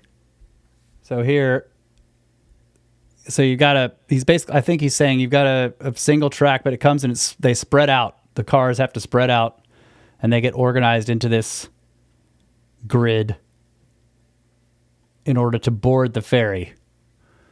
So he's saying, Imagine instead of boarding a ferry, they merged back into the big line. So you still have a problem of why do the wheels dig the ruts, but the animals doing the pulling don't seem to have an effect on the terrain. So maybe it's the difference in weight. Picking numbers out of the air, a 500-pound horse, even in teams, isn't going to make as big an impression as a 5,000-pound wagon. Think of the distribution of weight. A wagon has all of its weight pressing down at 4 points, making 1,250 pounds each, whereas, let's say, a team of 4 horses spreads out the weight over 16 points. Say a 500-pound horse pulling 1,250 pounds equals 437 pounds on each foot. I know this is very rough math, but as I understand the physics with the horses pulling, doing the more complicated math would actually lessen the weight per foot, I think. And I was just looking at the pattern, and this is what it made me think of. That's true, but I think you're right. Yeah. But horses are only... hoof is percussive. Yeah, it's like a hammer. Right. It's percussive. And also, they're not putting unless they're standing still, whenever they're moving, they're like, their weight is all being held on 2 or 1 hoof, depending on the gait that they have. Mm-hmm. So all of their weight is being placed in a very small area, either split in half or just one when they're moving. But then they're also having to push, at least somewhat, adding to the force applied to the ground to pull the wagon. So although that's right, you're right that they don't weigh as much as the wagon. I do think that they should leave some kind of impression. Yeah, maybe not as substantial as the 5,000-pound wagon, but it's a good point. Their total weight is distributed amongst, but you also have to look at what is the average square inches of the contact between a horse's hoof and the ground? You know what I mean? This is like, we're going to be doing this forever. And then later in the movie, other people are discussing it while they're walking down the trail. It's a classic Monty Python thing. But you take the total PSI, pounds per square inch, because like a horseshoe has a very small surface area. And that's the part doing the contact. Yeah. On rock. In mud, it's the whole hoof. But on rock, it's just the shoe. Right. Yep. And so then you have, how many? You got the wheel of the cart. You know, like modern wheels are rubber. So they have like a significant portion of contact. Whereas if you had old steel wheels, their bit of contact is a tiny strip on that wheel. So then you would separate the 5,000 pounds between however many square inches of contact you would have from this steel hoop, which would be not that much. So it'd be a significant amount of pounds per square inch compared to the horses. Yeah. So you could do the math. The Watcher can do this math. Right, Watcher? Using AI? Be super easy. He's still trying to do the first problem. Yeah. I'm looking through all the emails we have left. There are, I think we could go through, I don't want to skip anybody. I think it's unfair, but. Oh, I just started the music by accident. All right. But does that mean the show's ending? I guess the show's over, folks. There are a few more. We didn't get to everybody. I'm sorry. But I think two episodes on the cart ruts, I tried to address every single email.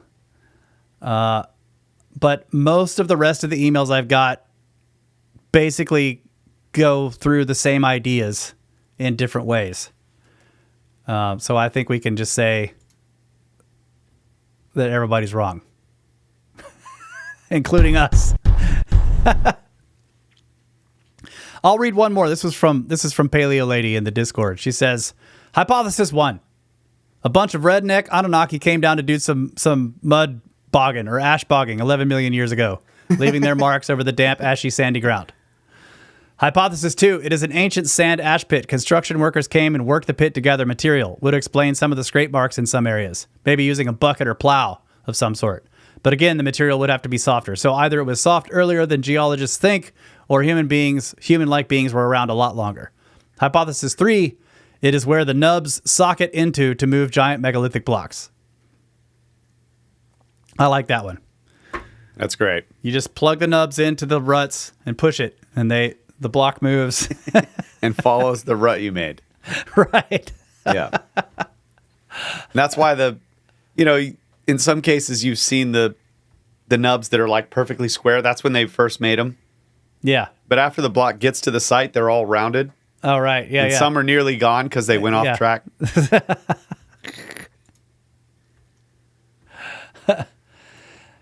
All right. Okay, Watcher's posting a whole bunch of math here. What is he saying? Okay, when a vehicle rounds a corner, the change in the total width of the path swept by its tires, historically referred to in forensic tire track analysis as track width variation or off-tracking, depends fundamentally on the vehicle's geometry rather than just the angle of the turn. Yeah, I know. What? Sorry. Go ahead. For a standard passenger vehicle making a typical 30-degree turn, the total width of the combined tire tracks expands by roughly 2 to 8 inches, or 5 to 20 centimeters compared to driving straight. Yeah, but that's off tracking too. That's not what we're trying to see. Like what? Yeah, just one wheel, right? Yeah. How many degrees do you, if you turn that wheel? Yeah, if I have a wheel that's a couple of feet in diameter and say 10 inches wide, how much does its track widen when it's moving forward and trying to turn? It changes based on depth. So yeah, that's right. It would change based on depth. The track, the width of the, if it was 8 inches deep in the mud, the width at the top of the mud would get much wider. Yeah. The width at the bottom would stay very close to the same. Yeah. So when it goes around a curve, what you would notice is that the walls of the track would actually taper out. Yeah. And maybe that is the case, and we just need to look closer. Measure it, yeah. Because I did see some tapered walls. Yeah, I don't think any of the walls are straight up and down. Some of them are close, but all of them taper out a slight bit. Yeah. Which could make up for some turning. Yeah. Just how much? It's like, and then you change the diameter of the tire, and that changes. Yep. So then the tire has to be deeper for there to be a noticeable tapering at a certain degree of turn. It's just... Yeah.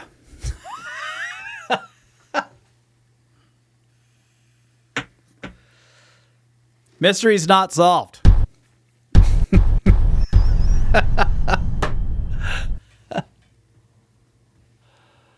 Oh, man. Well, I love this. This is what Snake Bros is all about. You sit here and you just hopelessly go over this stuff, and you're like, I don't know. Yeah, see, this looks right. Turning an 8-inch wide wheel to a 30 degrees effectively widens the swept path of that wheel by approximately 4 inches. That seems... Okay. Yeah. And then, of course, the deeper it gets, the wider that difference is going to be, depending on the diameter of the wheel.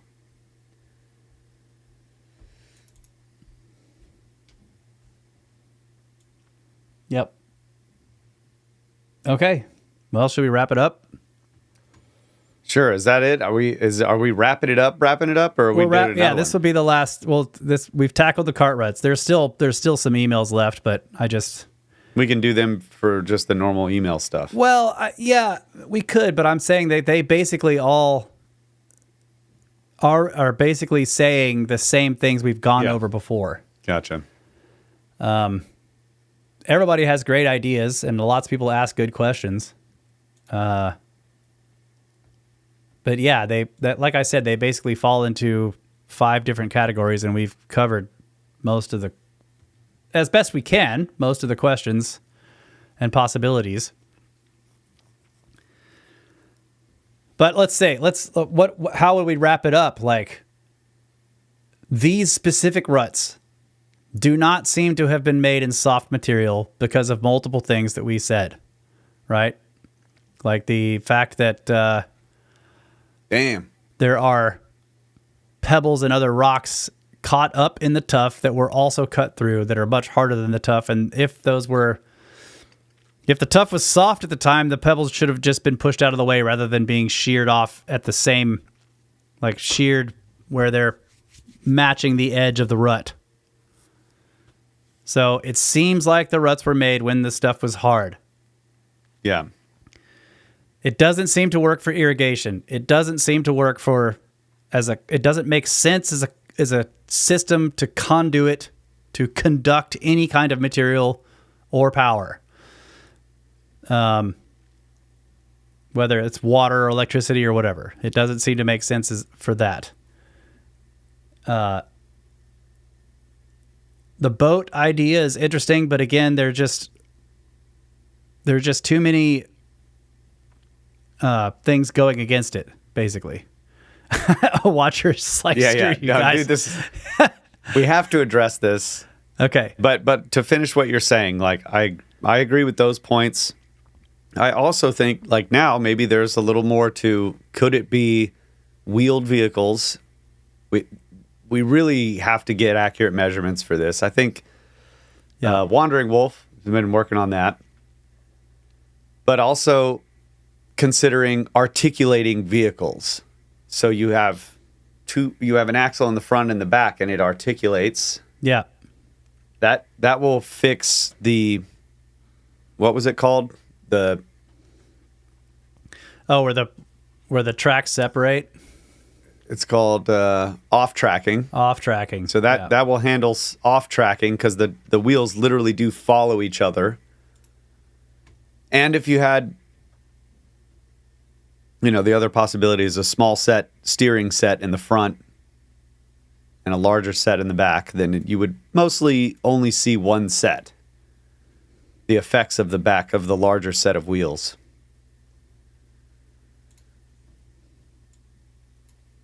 But yeah, so this is interesting. Like we're talking about horses and carts.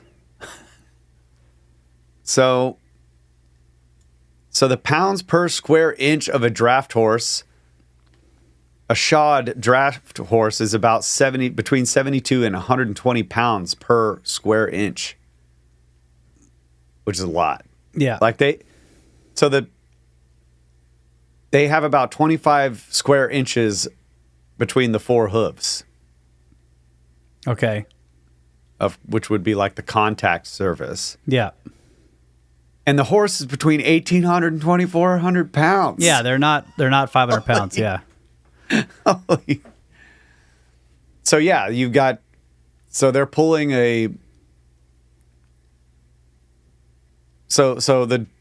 he's saying the cart weight distribution is like 2,500 to 5,000 times more than the draft horse. Well, I don't know about that because the wheels of like a four-wheeled cart that's weighs 5,000 pounds is also going to have like 20 square inches at least. Or if it's an 8-inch tire, it'll be more. 30 square inches of. Well, the contact patch on a tire can be really small. The actual part that's touching the ground at any given time. Yeah, but if you think of like it's an 8-inch wide tire. Yeah. And roughly like 1 inch of it. Yeah. Is making contact all the way across. Yep. Or I mean, it could be less, I guess. Depends on how rigid the tire is, but with rubber tires, Watcher is saying that more. Watcher is saying that distribution is for an iron rimmed wagon wheel. In other words, so the regular wagon wheels that are a few inches wide. So he's saying the total contact area is 1 to 2 inches at any time. 1 to 2 square wagon. inches. Yeah. That makes sense per wheel. Yeah. So you'd have 8 square inches of contact. Yeah. 5,000 pounds. But we're talking about like something that's more like 8 inches wide. Right. So. But you can carry more than 5,000 pounds too. I mean, you could put a lot of weight on it. Well, that is an interesting question. Like, how much can you actually load into one of those wagons? Yeah, and pull it through the hills with horses. Yeah. All right, so Between now and next week, Watcher, you can do all the math about the percussive forces of hoof falls.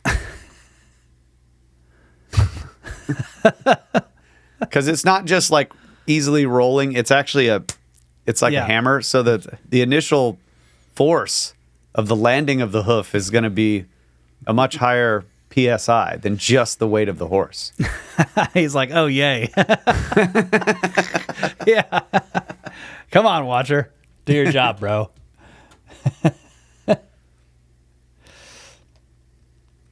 All right, I'll show just a little bit more of this. It's just the drone footage. The overhead really gives you an idea. And I know people have seen this before, but this is really, it just really gives you a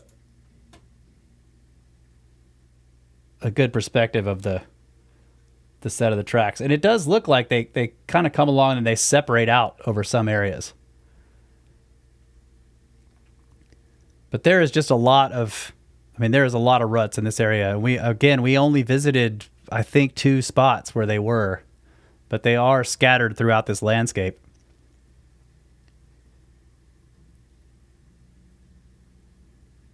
It's really amazing. And I'd like to know why they're in this area. And, are there other places? Is it just specifically this area, and why? There's a lot of questions that don't really have answers.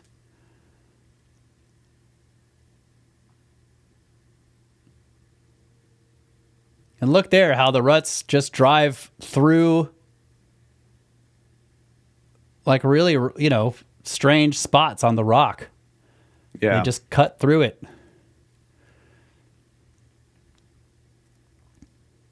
And there you got some side scraping on that part. Yep.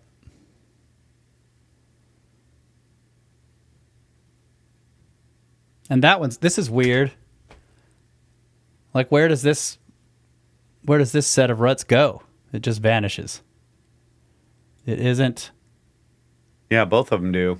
Yeah, it isn't on this side. It must be eroded away. They just go away. They just disappear. So this set of ruts just shows up, cutting like a foot down into this material. It's wild.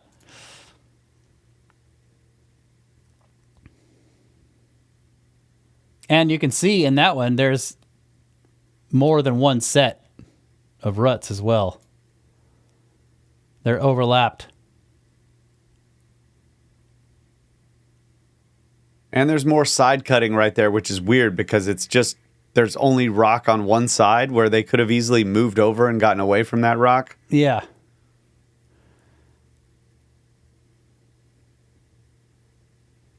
There's my bag. Lila climbing a rock. And then again, the ruts just kind of disappear into or just come out of these areas with all the sandy gravel. So they may be in the material below that stuff. We just can't tell. And here's where it cuts deeply through this. Like, that is a strange place to make the tracks. Like, why would they decide to go through there at all?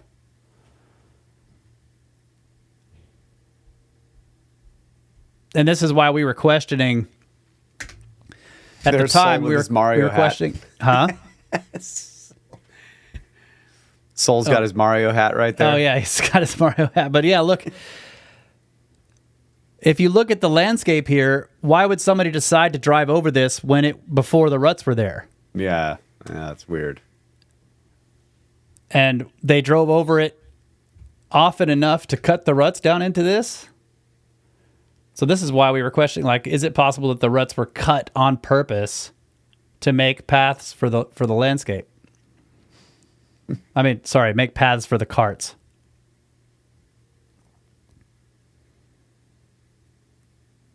Yeah, just a very strange. And you can see there to the left, the ruts are going along the side of a hill, so they're on a hillside, so they're tilted.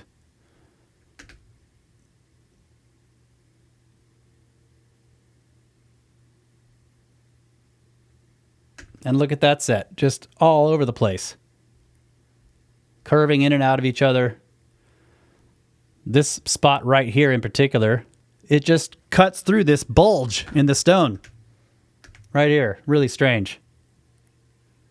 If you go back just where it was before, paused, right there, go up a little bit. Maybe there is some off tracking on that kind of sharp curve. This one? Yeah. Yeah, I see this right here. Maybe, I don't know. It's hard to tell. Because that is kind of a sharper curve. Yeah, this is pretty sharp. So is this one. This one turns really sharply and meets the long set that's going along here. It's like this, you got a central set along here and all these other ones are coming off of it. Like a lot like a train yard, like that guy was saying, a separation station. But look how this cuts through this material in here. It's really, and then there's just right here, like one rut by itself, cut through the top of this material. It doesn't have, it just ends. It's a couple of feet long. It's really weird.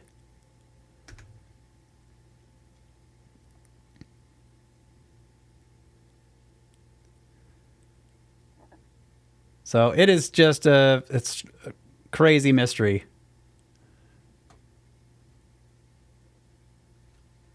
And it's literally coming down the valley. Like the that's where the water would flow too. Right.